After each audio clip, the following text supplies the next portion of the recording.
This is the morning brief from the Economic Times.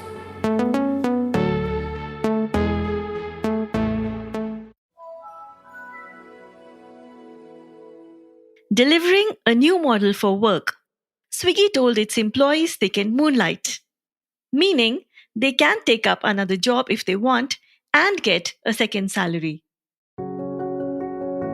In contrast, just a few months back, employees at Infosys were shocked to find out that their HR was imposing an old but rarely used clause that barred them from joining any competing firm for at least 6 months. From flexible contracts to fierce non-compete, all of this is unfolding as companies grapple with record attrition, people are quitting jobs within very short durations, and demand for work balance flexibility has never been higher. As we return to work post-pandemic, different work modules are being put in place by different offices. From hybrid to moonlighting to a compulsory cool-off. Welcome to the new office. When it comes to being paid fairly, I don't think it's been done very sincerely, because those jobs, those opportunities pay far more better. But then, yes, of course, there's this concept of stability which is missing. I personally believe until and unless your employee is working for you and giving you 100%, then I think it is completely justified to let your employee moonlight, because what the person does in his or her free time is completely up to their will. I used to work at a production house, and the good part about that place was that we were allowed to take up other projects as well. And I think moonlighting is a great initiative because, just think about it. That's how startups were made. People did their regular day jobs and hustled on the side so that they could build something that they wanted to and take it ahead. It's Friday, August 12th. I'm your host, Ratna Bhushan from the Economic Times, and you're listening to Green Light for Moonlighting and more on the Morning Brief. Let the show begin. On this episode with me is someone who set the workplace universe buzzing as he introduced the moonlighting policy. Girish Menon, Head of Human Resources at Swiggy, exclusively on the Morning Brief with details about India's first legit moonlighting policy. Let me start by asking you, Girish, what prompted all the change? And is the single 9-to-5 job now out of fashion? See, I'm quite positively intrigued by what this is triggering, right? It's not like everybody is rushing to find the second gig now. Frankly, it's about a lot of people who have the skill and who can help another organization, help themselves earn some more money or do it for passion. I think there are a lot of people who can do it. What we've done is to really enable it. Now, if you ask about productivity, my question back to anybody would be, how are you ensuring productivity is happening in today's world? It's almost like a placebo. We almost think that, okay, just because someone is employed with us for 9 hours, that they're productive. That's not true, right? So you will have to have mechanisms to ensure that people are engaged in an organization and you enable them and the productivity automatically happens, right? You can't wake up one day and tell I'm going to make everyone productive. It doesn't happen that way. But what led to the moonlighting policy?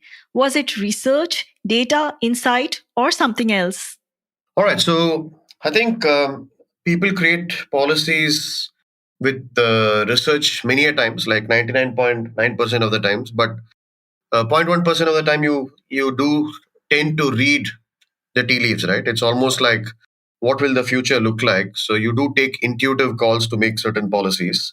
So I would say moonlighting is probably a mix of a healthy portion of intuition, because this is the way we felt that the workplace will evolve, and people with skill will have opportunities to do side gigs or what they call the side hustle. And why not normalize it is something that was coming to our heads. So it really came from a simple question of, instead of asking why for everything that we do, start asking why not. And that's the same principle that we used even for our remote first policy, which we actually were one of the first in the industry to go remote first back in November of 21. Even there, it was backed by voices from the organization and a little bit of intuition, right? So I would say that Moonlighting did come alive more from what we believe will be the future of work and less about research or data to really back it at this point in time. We will quiz Girish a little more on the policy itself, but let me bring in Ajit Isaac, one of India's most respected HR executives and founder and chairman of business services provider Quess Corp. Ajit, we've heard of work from home, work from anywhere, hybrid, compulsory cool offs, and now moonlighting. How has all of this disrupted workplaces? In my dad's time, there was only one job, one company, one boss all his life. And all of that has changed in the current generation. So, what's essentially happened is that permanent hire, which was the only method by which employee contracting was done, has morphed into temp staffing, further on into outsourcing of jobs, task based and output oriented contract systems, and finally, moonlighting. If you take 500 million as the size of the workforce, only about 22% of that is in the organized sector. And it's only in the organized sector that you are able to contractually give moonlighting assignments and to also observe and supervise them in a structured manner. The large part of the Indian economy still remains unorganized, and it's difficult to enforce contractual systems there. What we're referring to here is basically about between 10 to about 20 million of the workforce of 500 million, where the context of moonlighting is applicable and where the economy is moving in that direction. Let's get in Saumya Bhattacharya, my colleague and senior editor, who's the final word on the reportage on everything HR here at ET. Saumya, is this a post-pandemic stress disorder for workplaces? See, things started to change during the pandemic itself because we had the entire digital disruption happening. And the resultant attrition and employee turnover, especially in digital skills roles, meant that a lot will change in the workplace. So, since the pandemic has also changed the way we work, the strategies to retain employees have changed too. So let's look at the entire great resignation piece. It started last year, and that's when organizations were prompted to think on their feet about how to find innovative solutions to stem attrition. On the employee perspective, the most important factors at work for employees are how their career path is panning out and, of course, the compensation packages. So, for sectors that are witnessing high employee turnover like e-commerce and IT services, we've seen companies give payouts and promotions to deal with the employee exodus. For instance, in the technology sector, counter offers with more than 50% salary hikes, and in some cases, even 80 to 100% hike became the norm at the peak of attrition when attrition levels were around 30% or so. So, all that happened during the great resignation phase, some of which is still continuing, seems to have rationalized now. The attrition levels are not as high as they were. And there seems to be some semblance of sanity in how payouts are happening right now. Interesting point, Saumya. There seems to be some semblance of sanity, finally. Which are the other companies or sectors resorting to such disruptive employee policies? So, when we talk about differentiated strategies, these are quite varied. And these can relate to mode of work. These can also relate to employee policies. And these are also about employee benefits. So, one of the best strategies companies have discovered is letting employees decide how they work. And that has changed a lot of narrative in Indian workplaces. The decision making has been decentralized.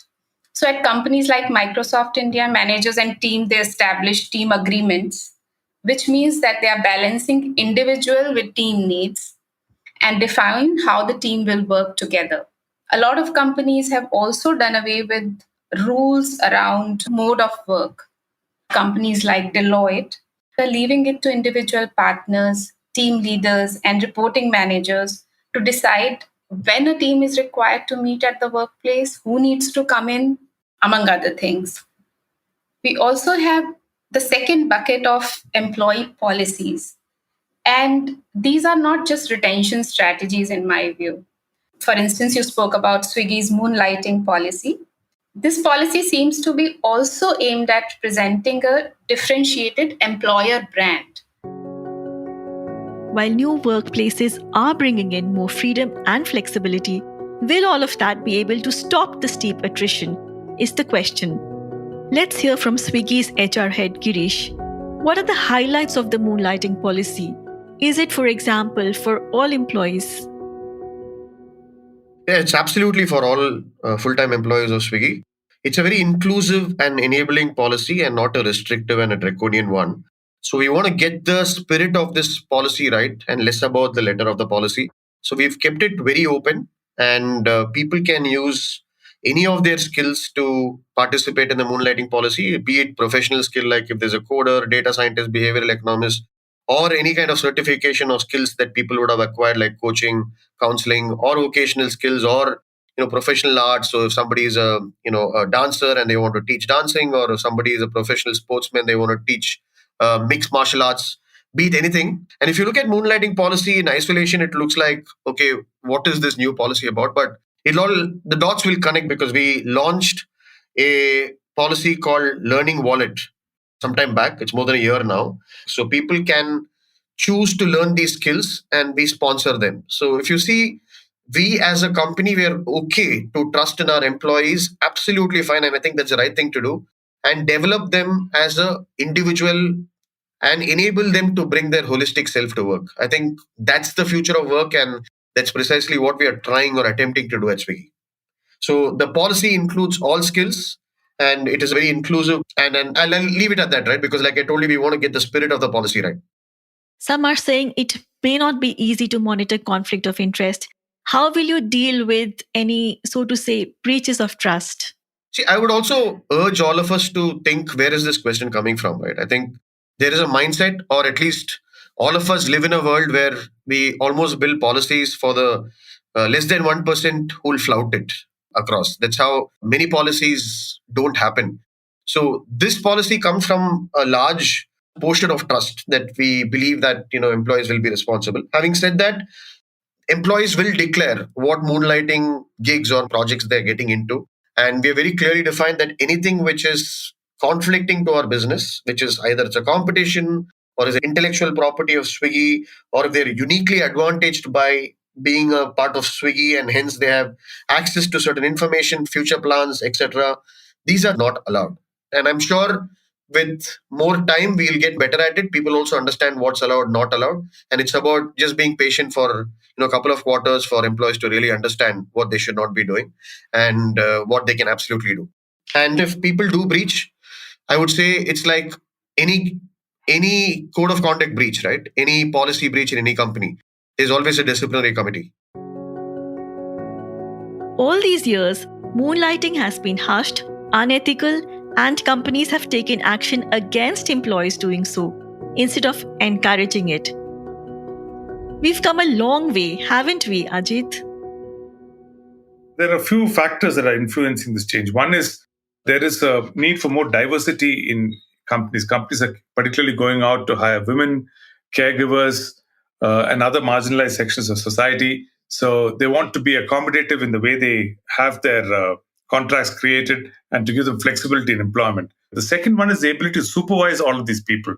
Previously, if somebody was moonlighting, there was little or no way by which they could be supervised. The third is that employment contract systems and the way workforce in the gig economy can invoice and collect their salaries has also become more distinct. So all of this contributes to legitimization of the contracting process in moonlighting, one.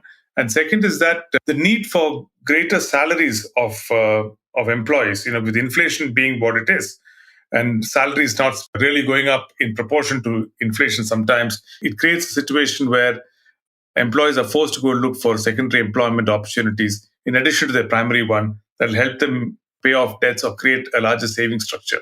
The requirement for skill sets, despite the funding winter, as one calls it, is yet to tail off. And we find that the requirement for digital skills or even plain Jane technology skills in non-IT companies and regular manufacturing services industries are growing. So you believe policies like moonlighting are not just here to stay, but also grow?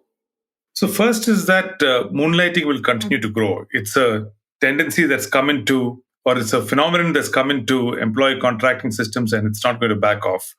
Second is going to grow out of technology related companies into definitely into the e-commerce segment and possibly into the retail segment and the QSR segment too. So all of these together will employ, anywhere between, let's say, 35 to 40 million people all put together. So that's on one side of the story. The second side is that, as disintermediated businesses grow, you'll find the ability to assign work to specific people and to get outcomes from them. That growth will itself influence moonlighting. Saumya, is there a stark difference between how new age and old school companies are working towards retaining talent? New age companies like Swiggy, they are in a better position to roll out such policies. We also have a lifestyle technology brand called Noise. Recently, they have a no questions asked leave policy. So employees are allowed to take up to 4 weeks of leave in a year, and you don't need to specify the reason. In the past, we've also seen Meesho roll out a wellness leave policy where you can take up to 365 days of paid leave if an employee or their loved one is impacted by a critical illness. There are pet adoption policies where companies are giving leave to new pet parents. So the attempt by young new age companies to have differentiated human resource policies is quite prevalent now. This has been happening for some time. Zomato had rolled out a 26-week paternity leave. This was around 3 years back in 2019. And it's still a rarity in India. The question is, why are these new age companies, why do they manage to do what old school companies take longer to do perhaps? So in terms of HR policies, new age companies seem to be far more agile. Usually these people policies are driven by founders themselves. Startups are more likely to bring about these changes compared to companies that employ thousands or lakhs of employees, where any change in policy will require buy-in from multiple stakeholders. So it becomes far easier for these new age companies to roll out policies like these. Different companies, different eras, different risk taking. Yeah, to some extent, yes, Ratna. But having said that, there are old school companies that have pioneered people policies in India. Tata Steel was one of the very first companies to hire those that identify themselves as transgenders. The entire LGBTQ plus inclusion piece is driven by companies which are, by definition, older. Ajit, what's your take on the new versus old? I think there's a great influence that these younger companies are having on older companies. I was recently meeting the founding family members of a solvent extraction company in Bombay, one of the larger ones. They employ about 800,000 people. They don't contract anything out right now. But when I was telling him about how Quess has a multiple range of services, he's eager to come and meet us and talk to us. So the newer companies are showing the way because they don't have historical baggage. They don't have a legacy that they have to deal with. There are no unions, etc. Flexible methods of contracting is now finding its way into the old world economy too. Minefield of data on the kind of attrition levels India is dealing with. Ajit and Saumya, can you break it down? So attrition levels in the tech and services sector has been between, let's say, 25 and 30%. And that is not coming off even now. The skill sets requirement in certain areas, particularly in big data analytics, etc., is continuing to grow. And people are getting offers which are maybe between 30 and 40% greater than what their current salaries are. So compared to the last year, the attrition levels have come down slightly, but they're still high, especially for e-commerce sector, digital skill, and technology sector roles. For digital roles, attrition is high there in the range of, say, 15% to early 20s. Another sector which has actually started to witness high attrition currently is banks. Some banks are witnessing attrition levels of up to 30% as well. And what could be the challenges in monitoring external gigs? I think there are clear challenges in terms of organization culture. Second one is While you have encompassing contracts, some of the contracts don't cover all sorts of situations. So it'll take one or two bad apples and maybe some negative situations for organizations to rethink the way they're enforcing moonlighting. The third is managers need to be trained. How do they manage gig workers? Final words from you, Girish. You also extended Swiggy's remote work policy to everyone last month. How's it going so far? With the remote first policy that we have already launched, all of us know that large majority of our corporate staff work in cities. And any city, and let's take example of Bangalore, on an average, people are going to save anywhere between 1 to 2 hours of commute in a day, right? And it's just not about the time saved. It's the energy that people will have because they don't have to do this 5 days in a week. Most of them, including me in an earlier world where it was not remote first, the weekends were largely for rest. I think now there is a lot of energy that people will save. It's not about productivity or getting maximum out of someone. It's about bringing the holistic self to work. And the more people do things that make them happy, it's only going to benefit all of us, not just Swiggy, but the ecosystem at large. So the way we'll have to make them productive is not by really putting a gun on the head or increasing the targets. That's not the way we will do. It's all about ensuring that people are engaged and we enable them. And I think this policy will create further trust in the employees. And I actually see they'll be getting better at whatever they do. So I'm quite positive in terms of what this will lead to. And it'd be nice to have a chat after a year in terms of what really happened because of this policy. So that's the date, Girish. Mark your calendar. Thank you, Girish, Ajit, and Saumya, for your insights. Undoubtedly, 1 year from now, as Girish suggested, the HR landscape will surely see sweeping changes. My take is all of this post-pandemic hustle is still in the experimental stage. Some policies will be a smashing success, while others find themselves back on the table. But one thing is for sure, offices will never be the same again. Welcome to the future of work. I'm Ratna Bhushan, and you've been listening to Greenlight for Moonlighting and More on the Morning Brief. This episode was produced by Vinay Joshi from The Economic Times and Swati Joshi from Awaz. Sound editor Indranil Bhattacharya from The Economic Times and Saundarya Jayachandran from Awaz. Executive producers Anupriya Bahadur and Arijit Barman from The Economic Times. We hope you enjoyed listening to the episode. Do share the episode on your social media networks. The Morning Brief airs every Tuesday, Thursday, and Friday. Do tune in to ET Play, our latest platform for all audio content, including The Morning Brief. Thank you for listening and have a nice day ahead.